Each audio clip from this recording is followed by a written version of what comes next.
A dissection can be a fun and exciting way for children to learn more about animals. But the tools used are sharp and can be dangerous. If your kids are small, help them out by handling the tools and making the incisions yourself. Make sure you perform all the dissections in a well-ventilated room. The preservative is quite stinky. Make sure everybody washes their hands and the dissection tools after handling the specimens to remove all the preservative.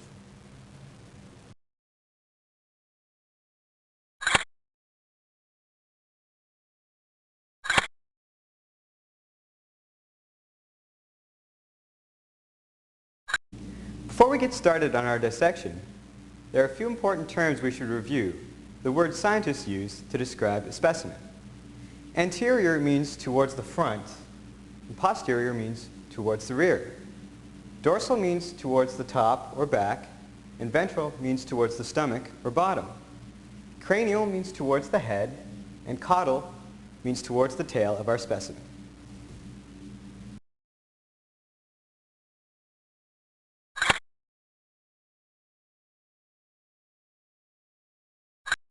Running down the length of each side of the purchase body is this line or stripe, which is called the acoustico-lateral line.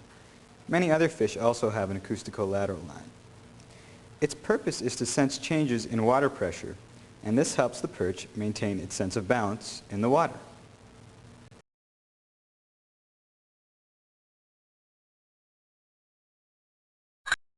Let's begin by naming the fins of the yellow perch. At the very top here we have a spiny anterior dorsal fin. It's got pretty hard spines that run right through it. You can see them there. And just behind that we've got the posterior dorsal fin, which actually has soft spines running through it. It's much easier to bend. Behind that, at the tail end, we have the caudal fin. And if we keep going around the fish clockwise, here we have an anal fin in front of that, a pair of pelvic fins, one on each side, and above that we have the pectoral fin. There's also one on the other side as well.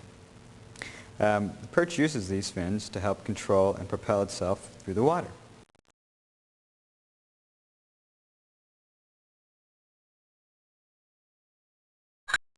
Like most fish, the perch is covered with a layer of armored scales throughout its body other than the fins and the lips.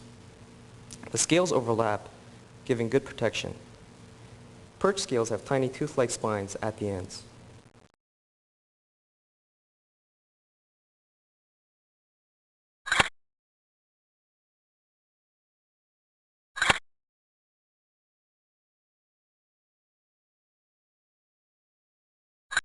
For a simple and successful dissection, it helps if you have the right tools for the job. For starters, you'll need some sort of dissecting tray. Now you can buy one of these, or you can also make one like we have, out of a piece of styrofoam which we've covered with a cloth. You will also need dissecting pins to hold your specimen down. And a scalpel, and a pair of dissecting scissors here, which have a blunt end front, to cut your specimen up with. You will also need forceps, which look like tweezers, to hold the specimen. And the last thing here is a pair of probes. This one has a blunt end, and this one has a sharper point to it. We use those to point to different organs in our specimen and also to probe away and scrape at the different tissues. Most of these things can be found together in a dissecting kit at your university bookstore. And don't forget to put on a pair of rubber gloves to protect your hand.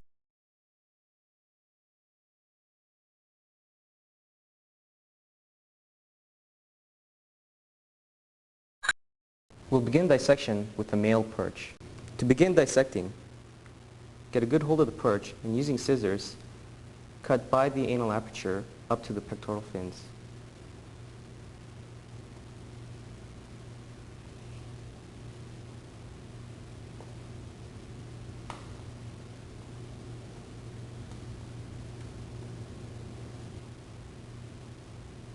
Now, laying the perch on its side, make a vertical cut from the anal region up to the lateral line.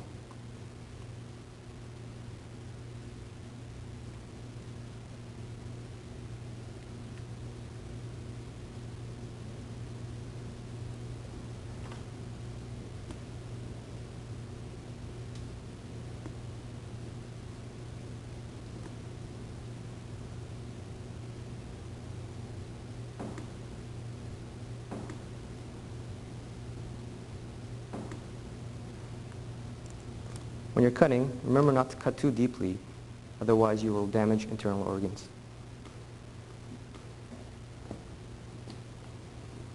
Now we cut across just below the lateral line to the gills.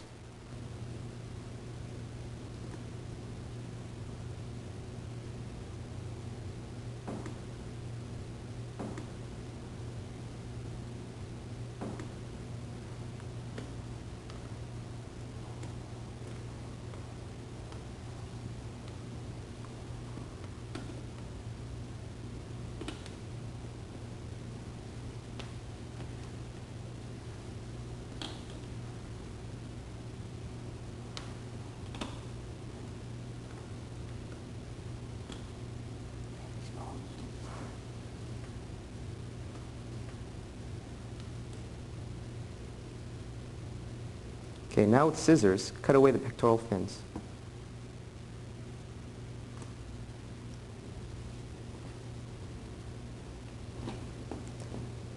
Next, cut through the body wall, ventral to dorsal, at the level of the pectoral fins.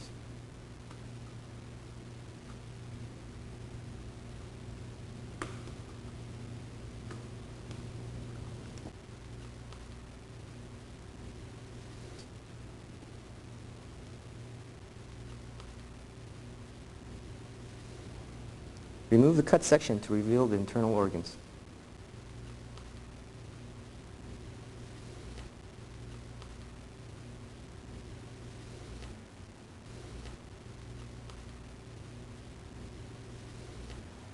Now, when dissecting the female, take the scissors through the anal aperture and cut towards the pectoral fins. You'll notice that the female is slightly different from the male.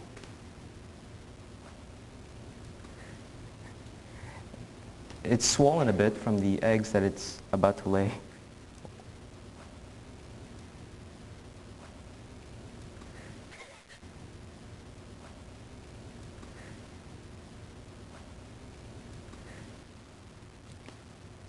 Now cut up from the anal aperture towards the acoustical lateral line, as Rob is doing. Again, you can see the eggs of the perch.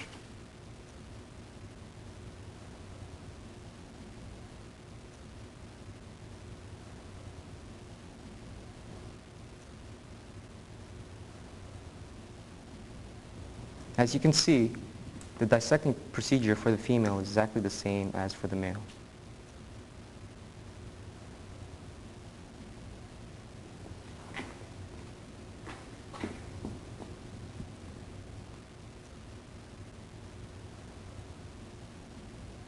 Again, you want to be careful with the scissors, not to cut too deep.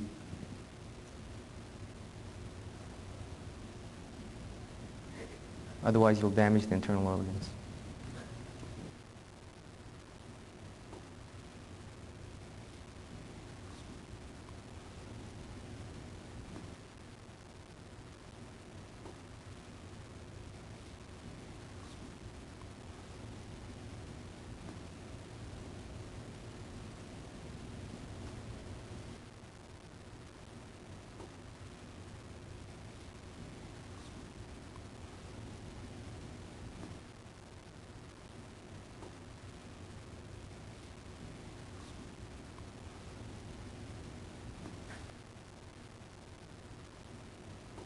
Now after the dissection, you can see very distinguishing features between both fish. The female fish have large ovaries, while the male have testes.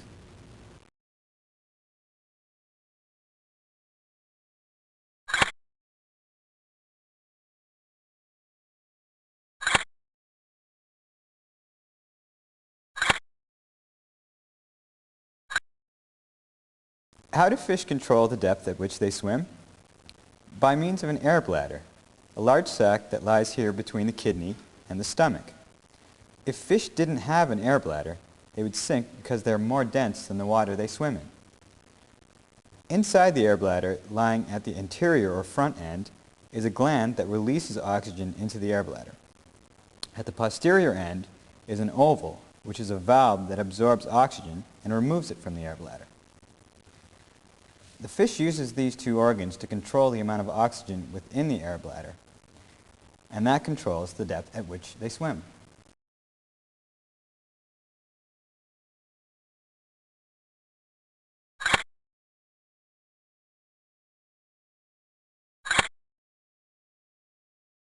The perch's digestive system ends with the anus. This is the opening where the perch releases the solid waste products of digestion. If we make a small cut in the intestine, we can see some of the waste products.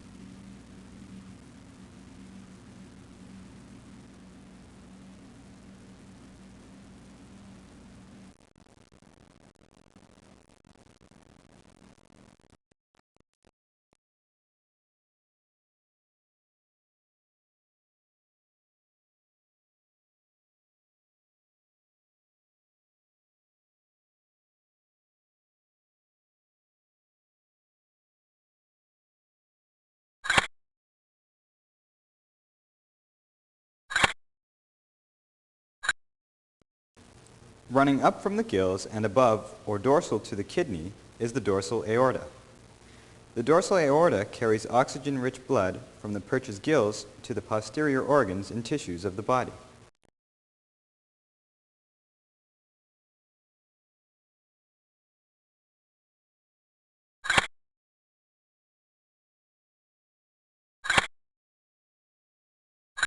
The gallbladder is this small, spherical organ which sits behind the liver. Gallbladder stores bile, a substance which aids in digestion, and releases it to the intestine.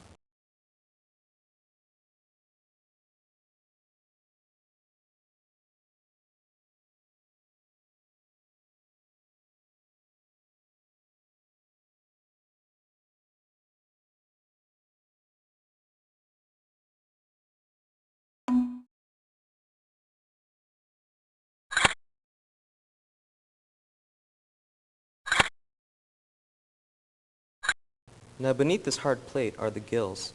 There's one on each side. The gills actually serve two purposes.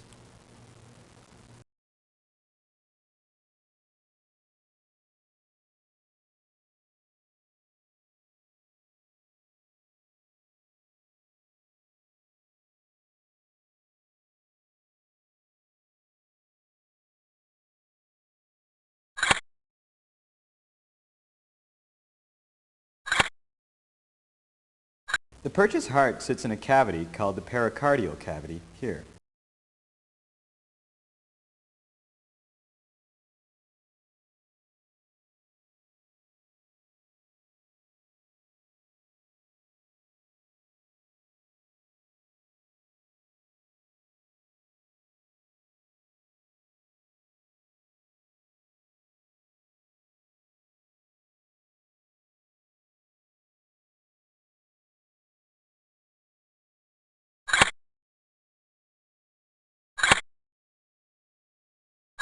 The long, curvy organ lying below the perch's stomach is the intestine. Partially digested food moves from the stomach to the intestine, where digestion continues and nutrients are absorbed into the bloodstream. Solid waste materials are then directed toward the anus and out of the body.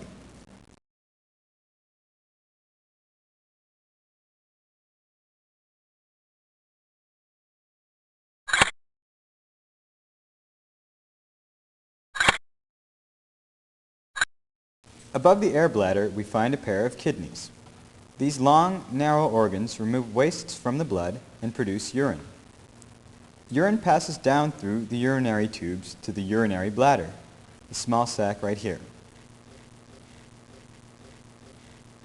It temporarily stores urine until it's released at the urogenital pore.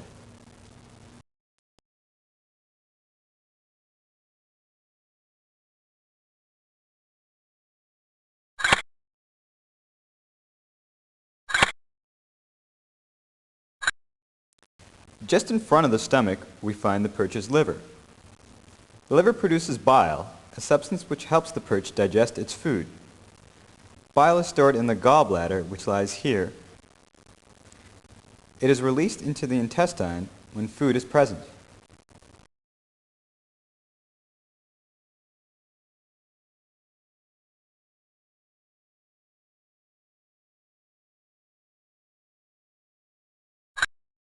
At the interior end of the perch, the first thing we find is its mouth, right here. Perch actually have a relatively large mouth compared to other fish. Inside, they don't have any teeth. You can run your probe down it, and you don't feel any sort of sharp edges. It's just a hard jaw. And you also see a tongue, which I'm not sure if it'll show up on the video or not, but just maybe see it in there. The perch takes food into the digestive system at the mouth. Also, water flows in through the mouth and passes over the gills, where oxygen is extracted. If we take a probe and insert it through the perch's mouth, we can run it through, and it emerges at the gills here, and you can see the connection.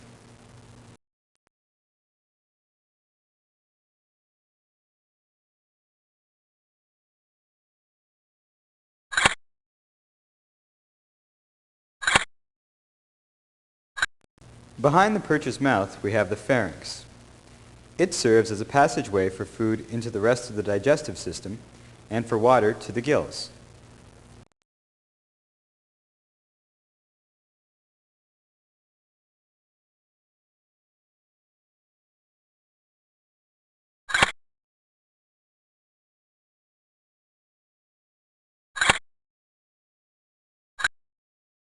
The male and female perch look quite similar from the outside, but if we look at their internal organs, we can see some obvious differences. The male has a pair of testes, which are located here. They produce sperm cells.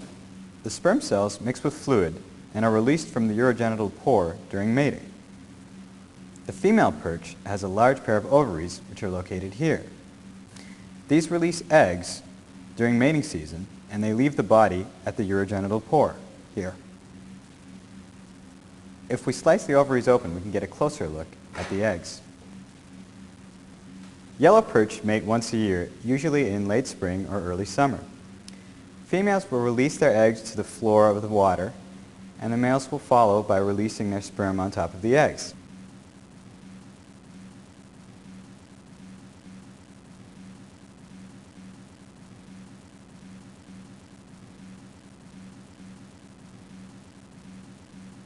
You can see that this ovary contains hundreds of tiny eggs.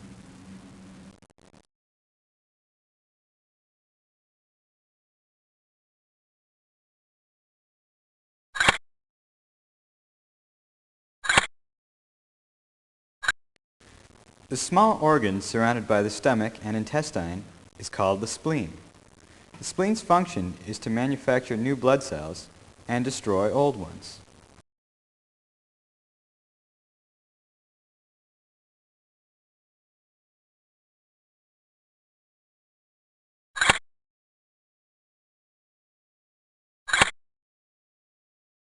When the perch swallows its food, it moves through the pharynx and into the stomach. This is where digestion begins. The stomach contains acids and enzymes which break down food.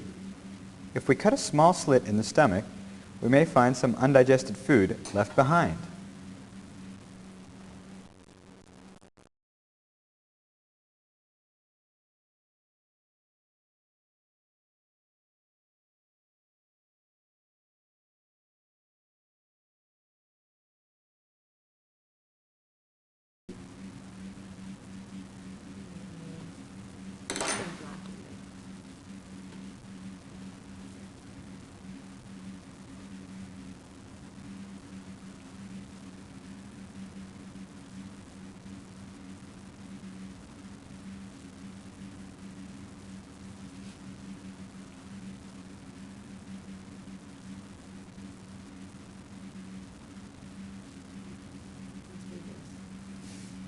Here we can see what was probably this perch's last meal.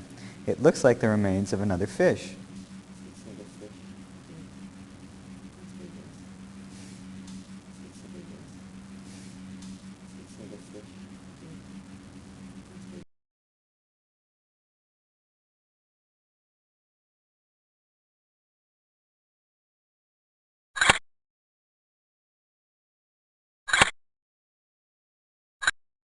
The ventral aorta is this vessel which emerges from the ventricle of the heart, right here. It carries oxygen-poor blood toward the gills, where its supply of oxygen is replenished.